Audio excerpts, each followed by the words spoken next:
আসসালামু আলাইকুম এভরিওয়ান, আশা করি সবাই ভালো আছেন। আজকে চলে যাচ্ছি সন্দ্বীপে সেমিফাইনাল খেলা খেলতে, তো সবাই আমাদের সাথেই থাকবেন। প্রথমে একটা রিক্সা নিয়ে চলে গেলাম মাদারবাড়ি বাস স্টেশনে। সো এখান থেকে আমাদের অনেক প্লেয়াররা উঠবে, আরও একসাথে যাবো। আমরা বলতে বলতে চলে আসলাম মাদারবাড়ি বাস স্টেশনে। তো আমরা একসাথে যাবো, যেহেতু ওদের জন্য ওয়েট করতে হবে, ওরা আসতেছে। তো এরই ফাঁকের মধ্যে আমি একটা চা খেয়ে নিলাম, চা আমার খুব ভালো লাগে। সো বলতে বলতে সবাই চলে আসছে, এখন আমরা গাড়িতে উঠে কুমিরা ঘাটের উদ্দেশ্যে রওনা হব। ফাইনালি আমরা ঘাটে চলে আসলাম।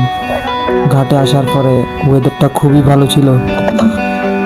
হঠাৎ করে প্রকৃতি তার রূপ চেঞ্জ করে ফেলে। হঠাৎ যে অবস্থা হবে, আমরা স্পিড বোটে ওঠার পরে আকাশের অবস্থা, সময় যত বাড়ছে আকাশের অবস্থা খুবই খারাপ হচ্ছে, খুবই ভয়ঙ্কর হচ্ছে। সো ফাইনালি স্পিড বোটটা ছেড়ে দিল। সো দেখুন সাগরের মাঝখানে আমাদের কি অবস্থা হয়েছে।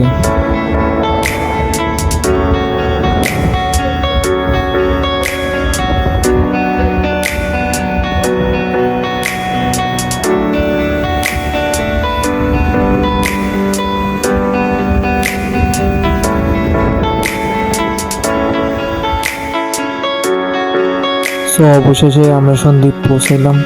যেহেতু আজকে শুক্রবার, নামাজ পড়তে হবে, নামাজ পড়ে সোজা গাড়িতে করে মাঠের দিকে রওনা। তো মাঠে নামার আগে একটা ডাব খেয়ে নিলাম, যেহেতু শরীর খুবই টায়ার্ড ছিল।